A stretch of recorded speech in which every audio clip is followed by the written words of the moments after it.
lá. Mas vou abrir aqui para a gente se conhecer. Tá certo. Pessoal, boa noite. Boa noite. Boa noite, Priscila. Boa noite, Janeide, que foi ali ajustar o setting de aula dela. Foi ajustar o setting de aula dela. Hoje nós temos o privilégio, o prazer e o privilégio eu ia falar desfrutar da aula do professor Paulo Kim, mas a palavra não é desfrutar que eu quero usar, não. Eu quero usar a palavra sugar, entendeu? E também não é aquele sugar de como é que chama, gente? Que fica em cima do fogão, não, sabe? Mas não deixa de ser exaustor, né? Então nós estamos aqui para sugar o Paulo Kim, que tem sido um excelente parceiro aqui da nossa sociedade. Boa noite, Paulo. Como é que você está? Tudo Boa bem? noite. Tirando a saudade, tô ótimo. Isso é só um detalhe, né? Então, aqui, eu não mandei você ir para São Paulo como se eu também não estivesse saindo do estado do Rio, né?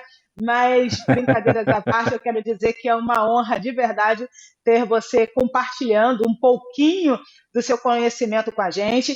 Quero dizer para a Janeide, para a Cida é a Aparecida, deixa eu olhar sua carinha, Cida, para ver se você é a Aparecida que está 10 anos mais ou menos longe da gente. Deixa eu ver se é a Cida que eu estou pensando. Mas, enfim, Priscila, seja muito bem-vinda, tá bom?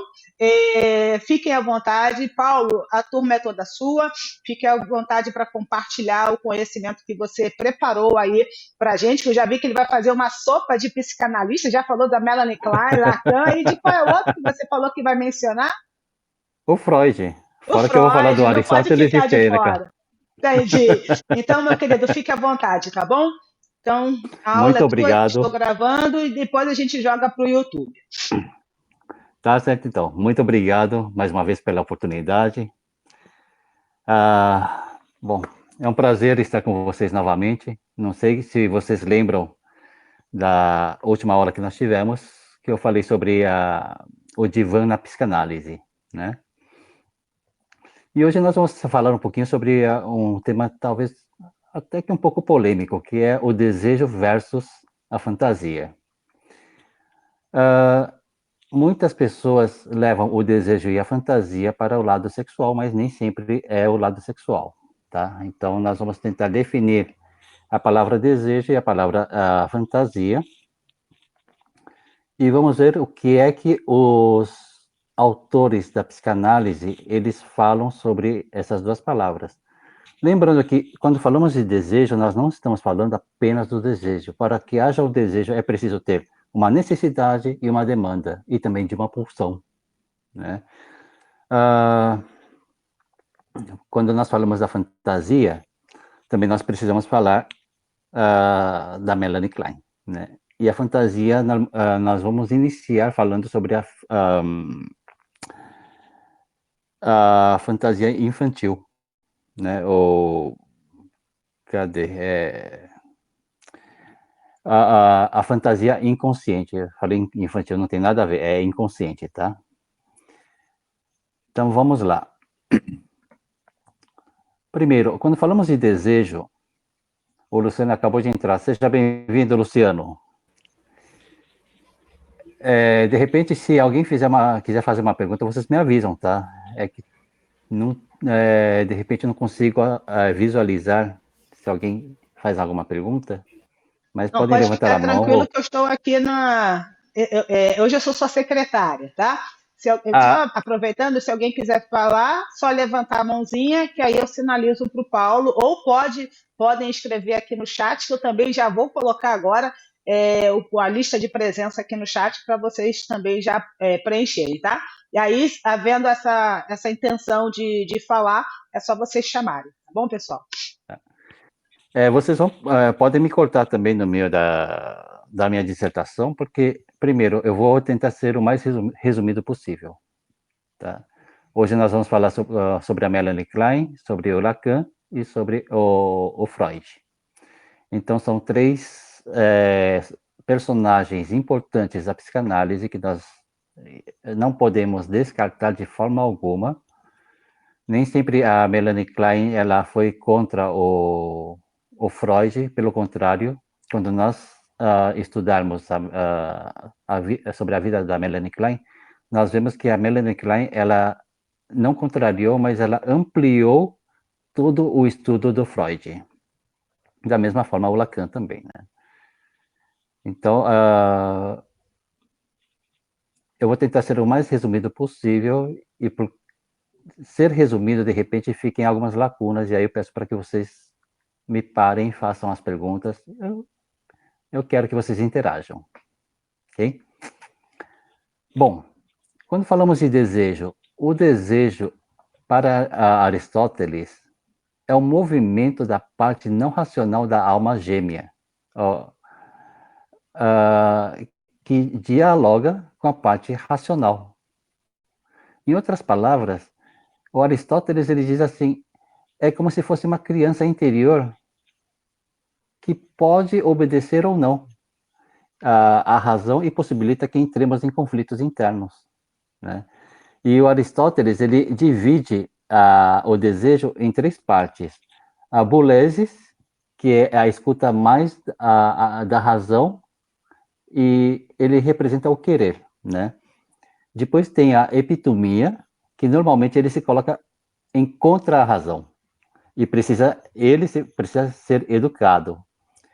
E a epitomia ele é movido pelo que é prazeroso, o prazer, né? E logo nós temos o thumos, que é o ardor, a cólera, o desejo impulsivo, que também contraria a razão e que pode levar a situações desagradáveis. E para Aristóteles, ele diz assim que não existe o melhor desejo, né? Ele diz que o ideal é buscar um meio termo de cada um deles. A falta de um deles, ou o excesso deles, isso pode se tornar patológico. Agora, outro filósofo que eu trouxe aqui é o Sêneca. O Sêneca é um dos principais filósofos do estoicismo. E ele afirma que nós devemos desejar a não desejar. É contraditório, né? Quanto menos desejo nós tivermos, diz o Sêneca, que menos sofrimento nós teremos, né? Na sua Ética da Velhice, ele afirma que essa era a melhor fase da vida, porque as pessoas não ficavam aprisionadas a certos desejos, como, por exemplo, o desejo sexual, né? E para o Sêneca, ele simboliza os desejos como conflitos internos entre o prazer e a razão. E conforme as pessoas vão envelhecendo, os desejos vão esfriando e eles vão liberando, o indivíduo, eles vão se libertando desses desejos, né? E logo o Freud, ele diz assim, os desejos são movimentos em direção a um objeto e residem no inconsciente ligado a sinais infantis que nunca perdemos, né? O desejo consciente é uma manifestação desfigurada do desejo inconsciente e boa parte do que se faz numa análise é esse caminho do reencontro da pessoa com o desejo original, sem as amarras sociais, sem os pudores ou exigências morais, né? Quando nós fazemos a análise, às vezes nós somos confrontados, porque quando o paciente ele fala dos desejos, eles acabam falando de coisas que acabam sendo antiéticos para a gente, né? Mas o papel do analista, nós devemos lembrar, desculpem, que nós não estamos ali para julgar, para condenar, ou, ou seja, nós estamos ali somente para analisar ou ajudar a que a pessoa se encontre. E quando a pessoa começa a falar coisas, inclusive sem pudor, dentro da sua própria fala, a própria pessoa, o próprio paciente, ele acaba se encontrando e ele mesmo acaba colocando na balança o que é benéfico ou prejudicial na vida dele, né? E o Freud logo diz, não existe um objeto pré-estabelecido para o desejo humano, já que não há nenhuma lei garantida pela natureza ou pelo universo que estabeleça o que uma pessoa deveria vir a desejar, né? Alguma pergunta? Alguém quer falar alguma coisa?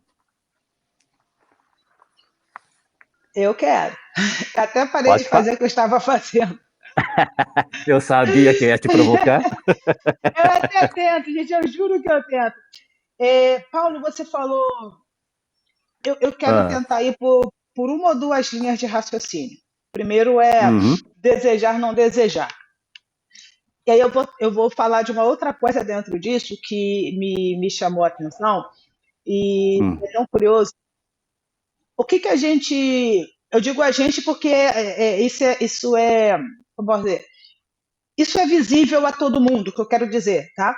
O movimento, digamos assim, ou não vou nem falar movimento, já que você está trazendo Sêneca, que é um filósofo, e Aristóteles, idem, então eu vou usar também a questão da filosofia.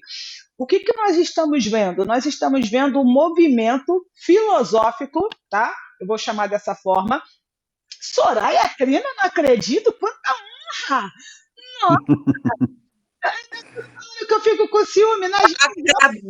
Acabei o atendimento, corri para cá, não posso perder essa aula. Que Aqui, ó. maravilha! Boa noite a todos, gente. Boa Boa noite, noite. viu? Que maravilha, Soraya. Seja muito bem-vinda, Soraya, Cida e Luciano. Então vamos lá. Nós vemos um movimento filosófico chamado minimalismo, né? Onde existe um grupo, digamos assim, de pessoas que têm aderido a ter menos aderência, se é que eu posso usar essa expressão. Um grupo de pessoas que se predispõem a ter eu ia falar o mínimo necessário, mas a expressão está errada, que se predispõe a ter o necessário para viver, entende? E o que, que a gente até conversou, né, na aula que a Soraya deu, falando, né, uma análise breve, claro, da sociedade, que as pessoas estão ficando doentes não especificamente por causa do consumismo, mas quando eu trago a palavra consumismo, eu quero falar do seguinte: a questão de cada vez obter mais, e não importa do que a gente esteja falando. Então, esse desejar mais, desejar mais, desejar mais, desejar mais, eu estou chamando isso de consumismo. Aí você está falando que Sêneca fala o quê? Desejar menos, né? Então, assim, ou desejar, não desejar. Então, eu achei isso muito, muito, muito interessante. E eu acho que é, no mínimo, uma discussão à parte para o Mentes que Analisam. Então, isso eu achei bem, bem interessante. E outra coisa também, quando você mencionou a questão de quando o nosso cliente analisando, né, paciente, como você usou a expressão, ele consegue falar sem pudor, nós também não podemos ter pudor para ouvir. E aí eu vou para um ponto em comum, que é a resistência de ambos os lados. Por quê? Até agora, eu sempre pensei na resistência da ótica do analisando. Então, o analisando como mecanismo de defesa, o analisando tendo resistência, eu como analisanda tendo resistência, mas também agora eu estou pensando para a gente analisar também a resistência, e eu não estou falando de contra-transferência não, tá, pessoal? Eu estou falando da resistência do analista para ouvir sem pudor. Então, assim, essa aliança analítica, né, precisa haver para que o analisando consiga falar sem pudor e que o analista também não fique com pudor ao ouvir. Achei muito legal. Obrigado. O Luciano queria falar alguma coisa. Diga aí, Luciano.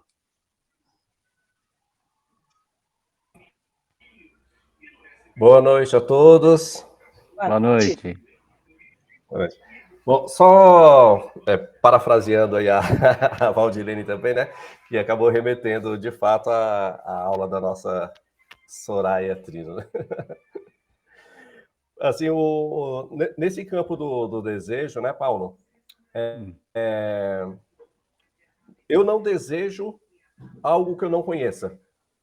Né? Então, tudo o que eu desejo é porque eu tenho uma vivência, é que eu tive algum contato, é que eu tive alguma experiência. Né? Então, aqui, essa sensação, o desejo, é o eu não ter. Né? E aí remete lá na Soraya Trino, por quê? Porque eu quero ter, eu faço questão de ter. O meu vizinho tem, como que eu não tenho? Né? Então, essa busca desenfreada atrás daquilo que eu não tenho, atrás daquilo que eu não alcancei, atrás daquilo que eu preciso ter na minha estante, e não atinjo, né? Porque quando eu chego lá, né? O famoso lá. Quando eu chego lá, o meu vizinho já está na frente. Quando eu chego lá, o meu colega de trabalho já ultrapassou. Né? Então, essa busca desenfreada em busca desse desejo, né? Que vai fazer essa sublimação, né? do que eu busco, que eu nunca atinjo. É a mesma coisa, né? Voltando novamente, né, à questão da dependência química. Então, não é muito diferente de alguns casos que chegam no consultório, né? Que é justamente esse desejo de ficar bem, né? Por quê? Porque alguém está bem. Então, se alguém está bem, se alguém está produzindo, se alguém está crescendo, se alguém está avançando, eu quero aquilo para mim também. E é essa busca, né, que uma hora ou outra eu vou me bater com a frustração. Né? Aí, quando eu bato de frente com a frustração, volto lá do zero novamente. A professora Valdilene quer falar. Eu tenho uma pergunta para o Luciano. Olha só, Luciano. Vou falar que é para o Luciano. O Luciano falou que a gente não deseja o que a gente não conhece, né? E se a gente desejar o que a gente já teve? Só que hoje a gente. Vamos lá. A gente deseja o que a gente já teve. Eu acho, estou ruminando aqui com vocês, ok? Eu acho que a gente deseja o que a gente já teve. Só que, aí você falou da frustração. O problema está que quando eu tinha 1 ano, por exemplo, o que eu tive com 1 ano não me satisfaz agora com 47. E o leite materno que eu tinha lá não me satisfaz hoje. E aí eu não estou falando do produto em si, eu estou falando da sensação. Então, é esse que você falou, você usou o desconhecido, aí eu estou usando aqui, eu já tive, e eu quero esse daqui de novo. Não o produto, mas a sensação que o produto me dá. Tá. Mas aí a gente vai lá para o campo do arrependimento. É outra sensação, é outra aula que a Soraya pode trazer. Luto, arrependimento, tá bom, Soraya? Paula, você também pode excluir a gente da sala, tá? Se estiver atrapalhando, você pode excluir da sala. Banir, de forma alguma. Mas é que eu falei de 3 pensadores. Só faltou um último pensador aqui, que é o Lacan, né? E o interessante é que Lacan diz assim: somos seres incompletos e os desejos impulsionam nossa busca por uma falta que nunca poderá ser completada. Né? Fala de novo essa frase. Fala devagar. Respondendo ao Luciano, né? O Lacan diz assim: nós somos seres incompletos e os desejos impulsionam a nossa busca por uma falta que nunca poderá ser completada, né? Ou seja, no pensamento lacaniano, o nosso desejo é reconhecido pelo desejo do outro. Por exemplo, quando nós falamos de desejo, o que eu quero do outro, ou o que eu posso oferecer para o outro, né? Então, para o Lacan, o desejo é a mola do amor e é o preço que nós pagamos por apego a essa outra pessoa, né?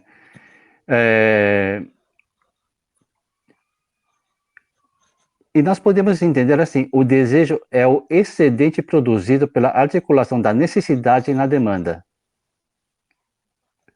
Em outras palavras, o que é a necessidade, o que é a demanda? A professora Valdilene trouxe um exemplo, não do produto, mas sim do objeto, né? Uma criança, quando nasce, o primeiro objeto que ela tem é o corpo da mãe, é o seio da mãe. E daqui a pouco nós vamos falar sobre essa parte também, quando nós falarmos da Melanie Klein, quando nós entrarmos na parte da fantasia. Mas O que é a necessidade e o que é a demanda?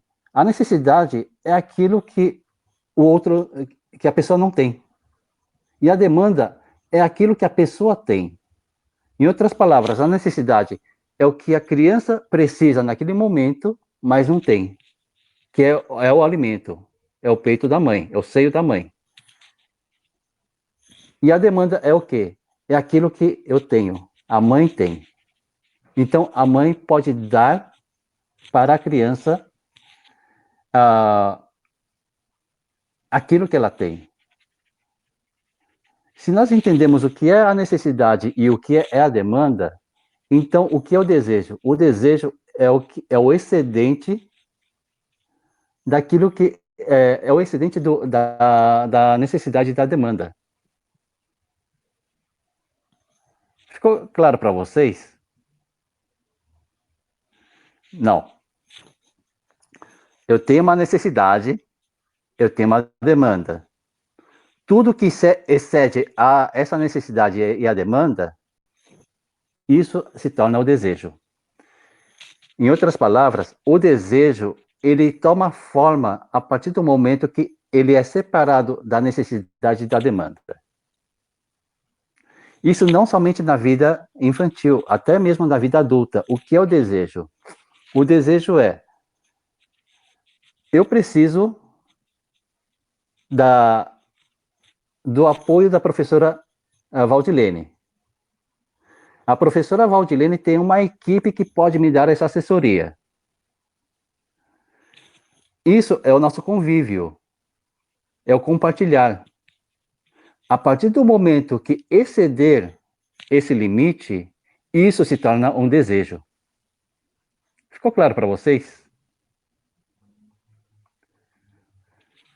Estou quase compreendendo, professor. Estou quase, mas queria entender melhor. Tá complexo para mim. A questão do exceder se tornar o desejo, é isso? Tá complexo. Isso. Para mim também. Por quê? O que é a necessidade? Necessidade é aquilo que eu não tenho, mas a outra pessoa tem. No caso da criança. Paulo, tenta colocar como exemplo comida. Um bebê está com fome e aí o que está fazendo falta a ele? O leite. Uhum. Tá? E o leite. Quem vai dar esse leite? Vai ser a mãe através do seio dela ou através de uma mamadeira. Mas Sim. ele vai ter ali saciado a fome dele. O que é a fome? A fome é a falta.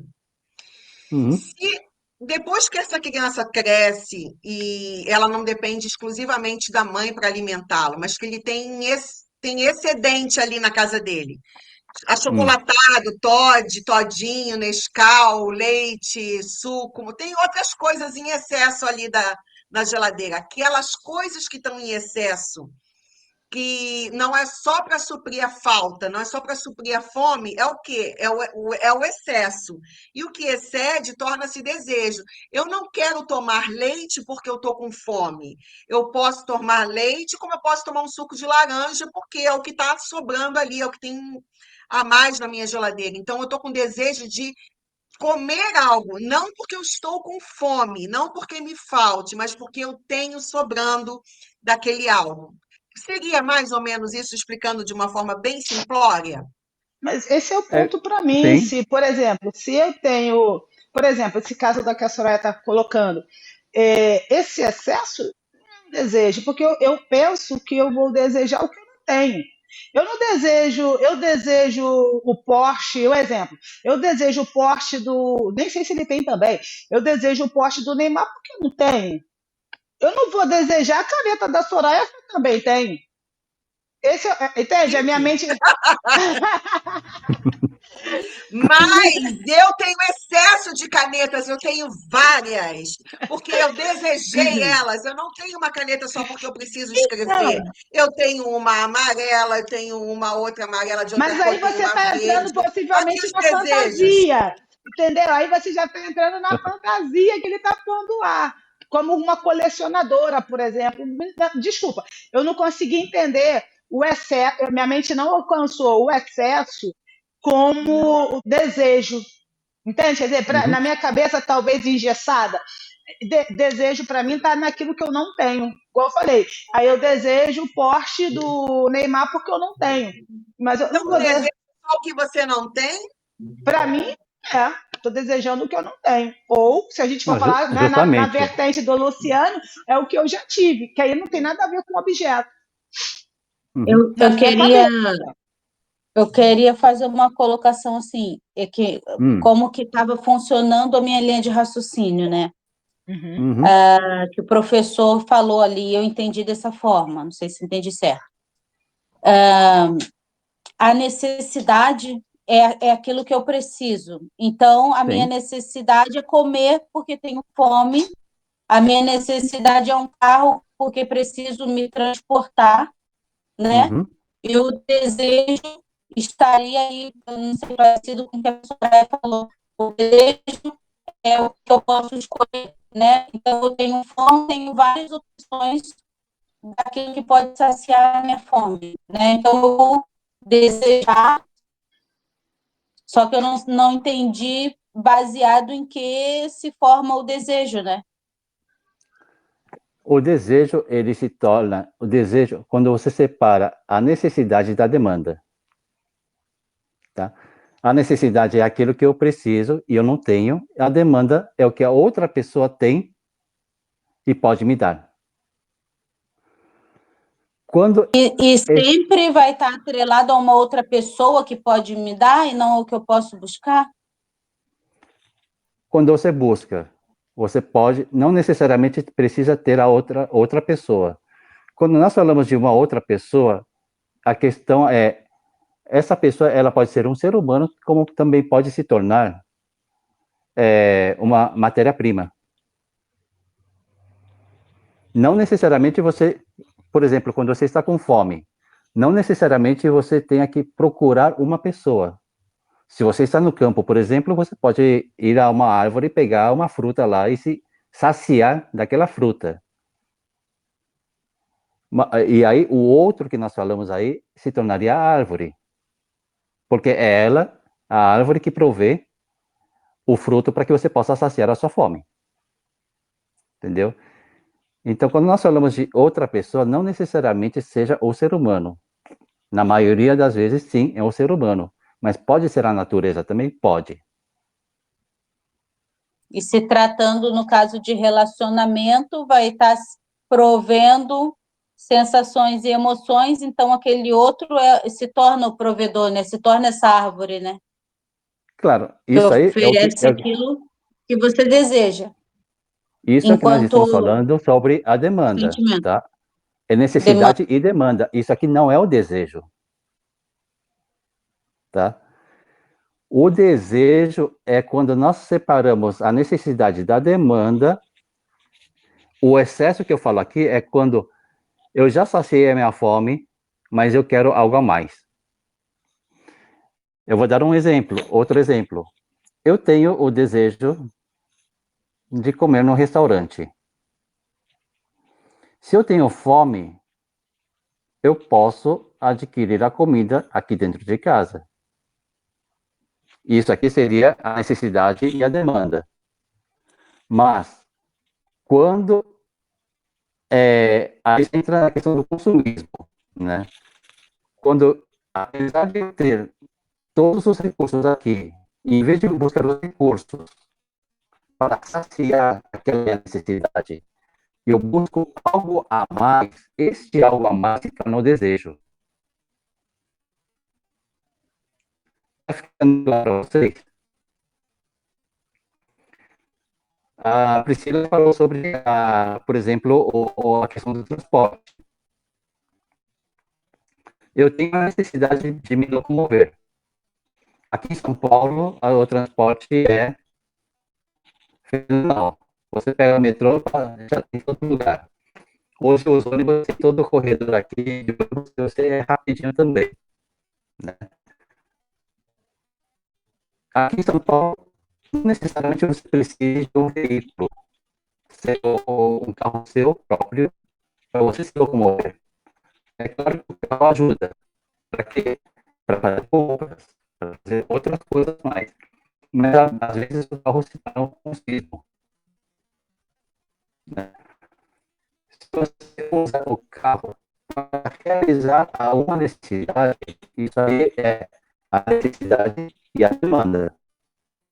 Agora, se você usa o carro para se comunicar com seu vizinho, aí isso se torna um desejo. Vou falar para vocês. Eu uso o carro não para me comparar com o vizinho, mas eu uso o carro porque eu tenho desejo de conforto. Não posso me deslocar igual a saída do metrô e nem também no calor. Tenho um desejo ardente de andar no carro para o meu conforto. Aí é onde entra a palavra tools que ele fala. Que é o ar da cola é o desejo impulsivo, né? É claro que quando nós falamos do desejo, não estou dizendo que o desejo seja ruim. O próprio Aristóteles, ele diz, é preciso ter um meio termo de cada um deles, o bulesis, a epitomia e o tumus, né? Não, se faltar um deles, isso acaba se tornando algo desequilibrado, algo patológico. Mas então o desejo ele sempre vai ser uma coisa mais apimentada, né? Ele vai ser uma chama mais forte, né? Claro, agora eu pergunto, o desejo é ruim? Eu penso que ele não é ruim, mas ele é impulsivo, né? Ele é forte. Desde que esteja dentro do seu equilíbrio, tudo é saudável. Quando nós falamos de equilíbrio, eu costumo dizer que a nossa vida é como se fosse um violão. Se você apertar muito a corda, você corre o risco de estourar a corda. Ou, se não estourar a corda, é bem provável que o braço do violão fique torto com o passar do tempo. E se você afrouxar muito a corda, o violão fica desafinado. E a questão do nosso desejo é a mesma coisa. Se você apertar muito o seu desejo, ou você pode estourar a corda do desejo, ou você pode entortar o braço da sua vida. E se você afrouxar muito o seu desejo, a sua vida acaba perdendo a harmonia, né? A Janeide fez uma pergunta aqui. Janeide, pode falar aí que eu perdi a sua pergunta. Nesse caso, poderíamos dizer que o desejo ele é uma pulsão para a vida, de um modo geral. É isso? O que você entende por pulsão? Ânimo, força, vontade, desejo. Por aí, é por aí. Você está colocando dessa forma? Sim, Eu entendi o desejo assim, eu entendi dessa forma. O desejo é essencial para as nossas vidas. A pessoa que não tem o desejo, ela não vive. Certo. E nós encontramos há muitos pacientes em nossos consultórios que as pessoas não têm mais um sentido de vida, porque elas simplesmente começaram a viver para os outros, perderam sua identidade e não têm um desejo próprio. Quantas mães nós não encontramos que dizem, se eu realizar o desejo do meu filho, está bem. Acontece que é o desejo do filho. E que muitas vezes o próprio desejo do filho acaba manipulando a própria mãe. E ela deixa ser manipulada porque ela perdeu uma identidade dela. E quando a pessoa ela recupera a identidade e ela reencontra com seus desejos, esse desejo acaba se tornando um combustível para que ela viva uma vida própria, né? Nós temos... Alguém tem mais alguma pergunta para fazer? Com algum comentário? Ok. Nós temos duas vertentes do desejo, né? Segundo Lacan. Nós temos o desejo imaginário e o desejo simbólico. O que é o desejo imaginário? É a vertente, ou seja, é a imagem do outro especular que desencadeia, como, por exemplo, o namoro na medida em que percebo que a imagem do outro como completa. Isso desencadeia o meu desejo por ela, né? E o desejo simbólico é o quê? A vertente simbólica é aquela que liga para o outro. Se deseja sempre que o outro deseja. Ou seja, na nossa experiência analítica, o dispositivo não se baseia no manejo da imagem, né? O sucesso da análise depende, em grande medida, em que essa dimensão imaginária não está presente. Trata-se de captar o desejo na experiência analítica, sem despegar o encanto da imagem. A Priscila, eu acho que saiu da reunião, né? Mas, enfim.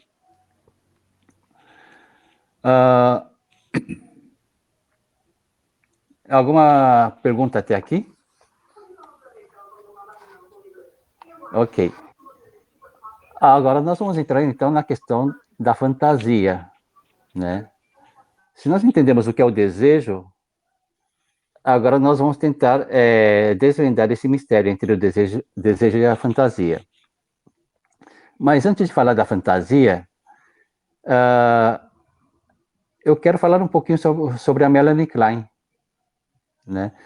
E que, para mim, a Melanie Klein, ela fez um trabalho excepcional em toda a sua tese, em toda a sua abordagem, o seu trabalho, né? A Melanie Klein, nós sabemos que ela é psicanalista, mas o fato é que, um fato curioso é que ela não se inspirou somente com o Freud. A Melanie Klein, ela se inspira com o seu próprio analista, que era o Karl Abraham, né? Que o Karl Abraham também, ele era um seguidor do Freud, né? E o Karl Abraham, ele se destaca por causa da sua contribuição no desenvolvimento de uma teoria psicanalítica que destacava a agressividade como algo de importância primordial durante os primeiros meses do desenvolvimento da criança. Então, a partir dessa tese do Karl Abraham, a Melanie Klein, ela começa a desenvolver eu acho que tem ela começa a desenvolver a sua própria teoria, né? E nós podemos dizer que a Melanie Klein, ela é a principal representante da segunda geração da psicanálise mundial, né? O Freud, ele é o pai da psicanálise, ele traz toda uma teoria que hoje nós utilizamos e que nos ajuda bastante. Mas a Melanie Klein, ela pega toda a teoria do Freud e ela estende um pouco mais esse campo de estudo. E ela diz assim, principalmente na questão da associação livre. Para uma criança, quando a criança vem no consultório, é praticamente impossível que você aplique uma associação livre na criança, né? Então, o que a Melanie Klein faz? Ela trabalha com mecanismos lúdicos, com as brincadeiras. E ela diz assim, o que a criança não pode falar da sua fantasia, do seu desejo, ou do medo, das angústias que ela tem, talvez ela não consiga expressar verbalmente, mas por meio das brincadeiras, a criança, ela consegue expressar aquilo que ela tem guardado dentro de si, né? Eu, pessoalmente, eu não atendo a crianças, porque não é a minha área, né? Eu não tenho esse manejo. Mas a Melanie Klein, sim. Ela observou as crianças e viu que, no meio das brincadeiras, as crianças elas conseguiam se desenvolver de uma forma significativa, mas não desenvolver para elas. O desenvolvimento que eu falo aqui era que elas conseguiam expressar os seus sentimentos, as suas emoções, por meio das brincadeiras. As meninas, quando brincam com a boneca, nós podemos ver como é o contexto da família daquela menina. As expressões que ela usa, a forma como ela senta, a forma como ela se movimenta, interage. Tudo isso a Melanie Klein ela acabou analisando e começou a ver também se havia hostilidade, se havia carinho, se havia amor, se havia indiferença dentro da casa. E tudo isso acabava também acabou ajudando a Melanie Klein em sua pesquisa. Né? Outro ponto aqui que eu quero falar, por exemplo, eu falei da menina, mas e o menino? Como é que nós podemos ver? A criança, menino, nós podemos também fazer uma análise através das brincadeiras. É que hoje em dia,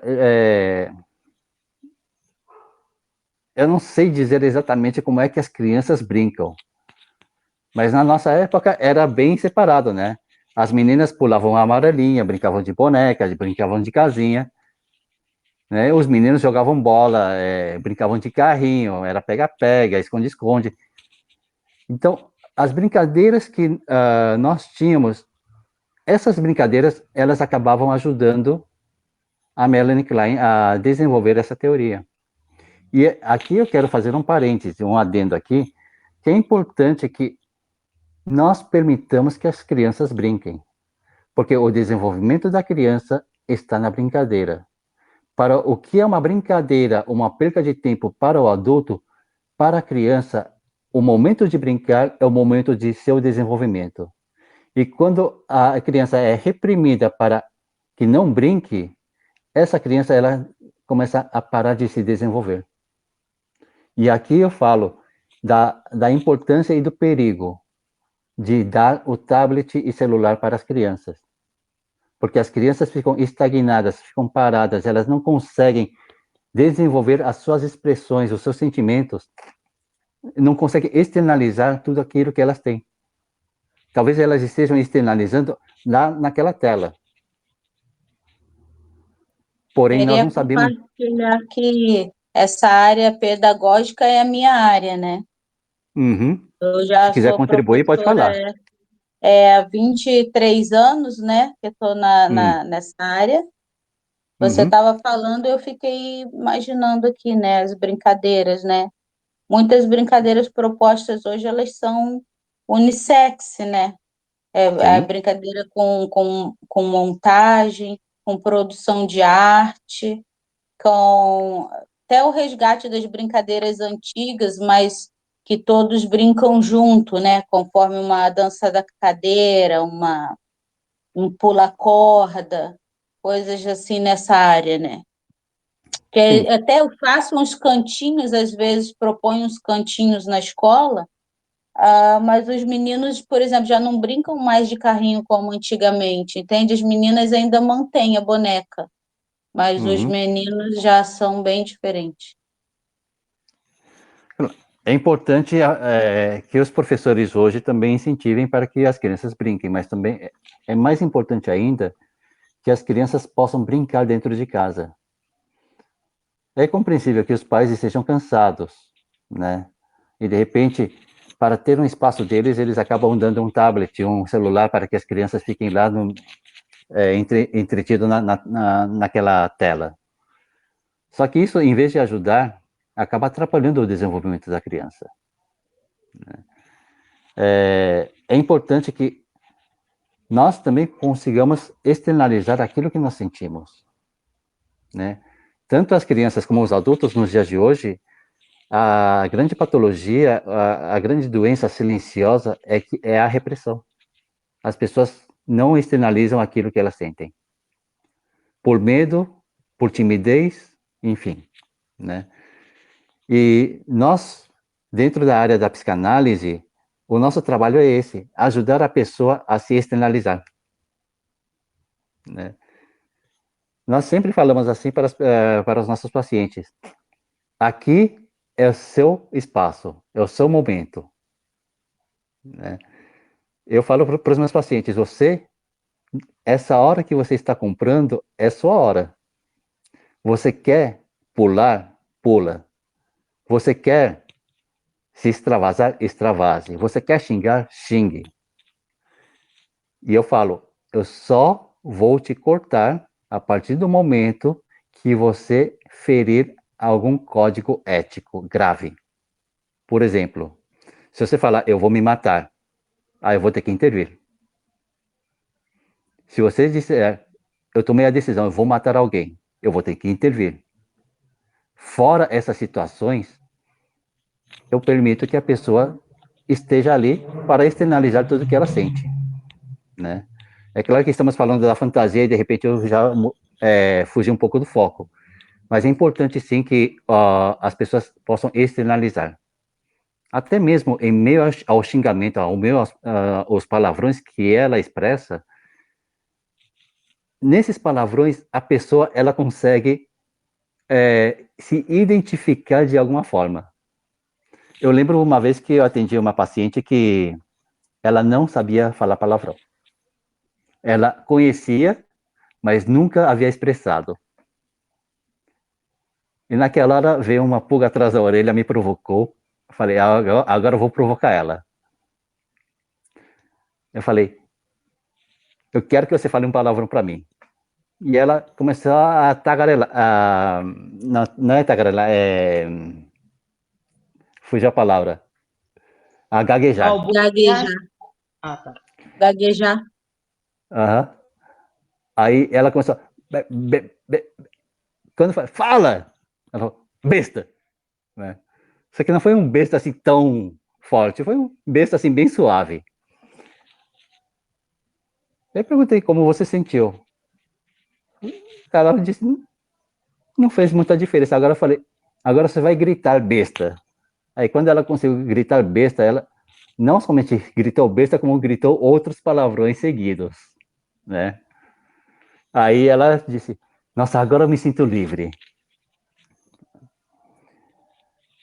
Ou seja, são alguns mecanismos que nós temos para ajudar para que a pessoa possa se externalizar, né? Agora, voltando para as crianças, é importante que as crianças elas possam se externalizar também tudo aquilo que elas sentem, né? Quando fala...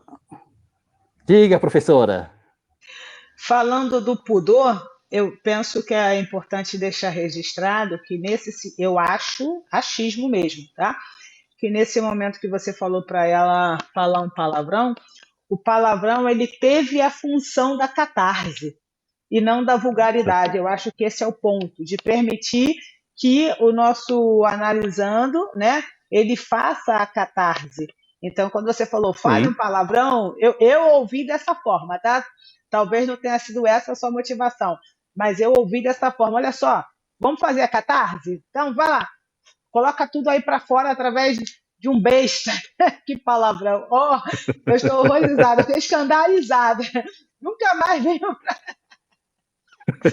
Logo hoje que a Soraya está aqui, você vem me falar desse palavrão. Priscila, não, Priscila já sabe que ela é a nossa coordenadora do departamento de ética. Então, assim, que absurdo, Paulo. Mas é a catarse. Eu ouvi dessa forma. Eu pensei que ela fosse falar inconstitucionalissimamente, uma coisa maior, né? Inconstitucionalissimamente, mas besta. Não, nem paralelepípedo ela falou, tá? Tá, é certo. Ok. Quando falamos da fantasia, uma das principais contribuições que a Melanie Klein nos trouxe são os conceitos da posição esquizoparanoide e a posição depressiva. Quando nós falamos da posição esquizoparanoide, nós não estamos falando de uma posição em si, mas sim estamos falando de um estado, né? O que é uma posição esquizoparanoide? A posição esquizoparanoide é uma posição que excita as emoções de caráter dualista. Por exemplo, o seio bom e o seio ruim, o seio mau. A Melanie Klein, ela utiliza muito a questão da amamentação, porque o primeiro objeto que a criança pega, ou que tem a experiência, é o seio materno. Que, inclusive, no início, a criança acha que o corpo da mãe é uma extensão do corpo dele, ou dela. A criança, no início, não consegue separar eu sou eu e a minha mãe é minha mãe. O fato da mãe dar o seio para que a criança possa se alimentar, ela entende que a mãe é uma extensão do corpo dela. E é por isso que a criança ela se sente onipotente naquele momento. Né? E por que eu falei do seio mal e seio bom? Ou seio bom ou seio mal? Porque a criança, ela não é todos os seios que saem o leite. E quando em um dos seios não sai o leite, a criança experimenta a frustração. E a partir da frustração, a criança também desenvolve a forma de se vingar. Então, nós temos o seio bom, que é aquele seio que traz o prazer, que alimenta, que satisfaz a criança. E nós temos o seio mau, que é aquele seio que traz uma frustração. E o que acontece quando o seio mau, quando a criança experimenta o seio mau? Simplesmente a criança vai vingar. De que forma? Usando as unhas. Se não tiver dentes, usa a mandíbula, mordendo forte o seio da mãe, provocando a dor, mas também para a cabeça da criança, aquela mordida forte que ela dá, ela entende que está dilacerando não a mãe, mas sim aquele seio, aquele objeto que trouxe uma frustração para ela. Né? E o seio bom, por trazer um prazer, o seio bom, a criança vai estar guardando. Né? Diga, professora. Então, deixa eu só aproveitar antes que acabe aqui o nosso tempo, nós temos apenas 4 minutos. Então, já de antemão, antes que a gente seja derrubado aqui pelo Jitsi, eu quero já de cara te agradecer por essa aula. Quero dizer ao pessoal que estará assistindo pelo YouTube que vai estar na descrição os seus contatos também, professor e psicanalista Paulo Kim. Ele atende, pessoal, pela Sociedade Psicanaliticamente Renovada. Você pode entrar em contato conosco e agendar as suas sessões com ele.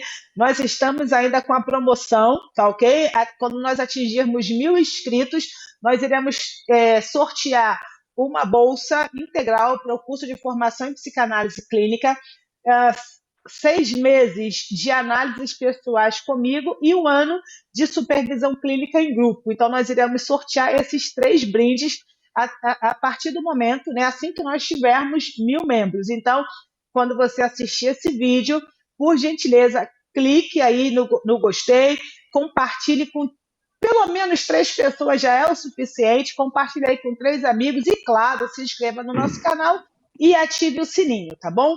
Então, assim, Dayana tá aqui. Gente, como eu digo, né? É só comigo que a Dayana não aparece quando eu estou dando aula. Sabe aquela pessoa que é vítima?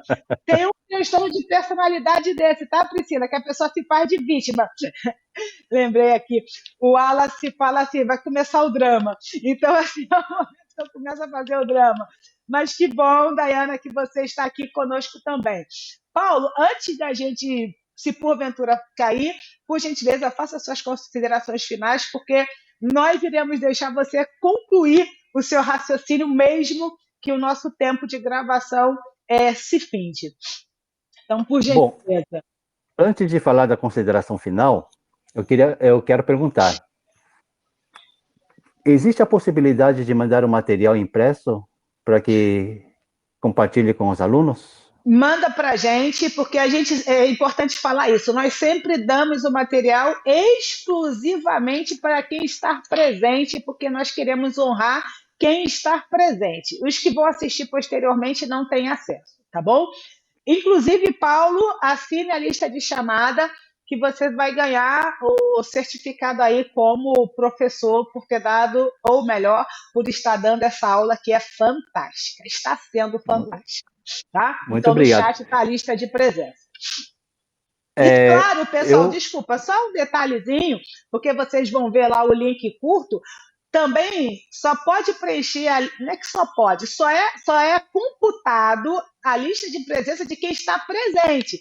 Então, amanhã de manhã, se você quiser preencher, não vai valer, tá bom? Só para deixar claro, porque a Daiane é muito espertinha, ela gosta de fazer isso. Então, eu já estou deixando claro que não vai dar certo. tá certo. É, na verdade, 1 hora é muito pouco para desenvolver tanto o desejo quanto a fantasia. Podemos fazer a Mas parte 2 tranquilamente. Se você é quiser, só. sou totalmente favorável, porque, desculpa, Paulo, quando você falou assim, são 3 pensadores, eu falei, não, gente, somos 7, porque a Daiana não tinha entrado ainda, né? Entendeu? Somos 7 pensadores. Se me convidar, eu estarei aqui presente. Eu quero Então, aprofundar mais essa o tema da fantasia, porque o que a Melanie Klein ela trabalha sobre a fantasia, isso aqui é fora do comum, né? Já então já gostava da está Melanie Klein. marcado. Então, desculpa, Ah, Paulo, te cortar, já está marcado. Você não vai mandar o material para a gente, porque o Luciano vai ler o material e não vai comparecer à aula, tá? Então, só depois que aham. você der a parte 2. Gente, o Luciano está em todas, é quase. Igual o Faustão falava, né? Sócio, né? O Luciano já é sócio aqui. Então, você vai, com certeza, vai fazer a parte 2. Vamos fazer sim. Então, será um prazer. E eu quero dizer a vocês, pessoal, em todos os pensadores, todos os autores da psicanálise, não existe um autor ideal, tá? Se eu leio o Lacan me traz tesouros fantásticos. O Freud eu não tenho nem que falar porque ele é pai da psicanálise. A Melanie Klein, cada vez que eu leio, eu fico apaixonado por ela, né? Na semana passada, a professora Soraya, ela falou sobre o Bion. E aí, o Bion, ele traz uns desafios surreais, né? Então, assim, cada autor, cada pensador é um pensador único. E ele vai trazer novos desafios para as suas vidas. Então, assim, a psicanálise não é uma técnica que você vai aprender para aplicar para as pessoas. A psicanálise é um estudo contínuo. Você precisa ler e ler e ler. Quanto mais você ler, mais você descobrir, tenha certeza que você tem um futuro assim aberto para vocês. Então, eu quero agradecer por essa oportunidade. Eu espero o próximo convite para a segunda parte.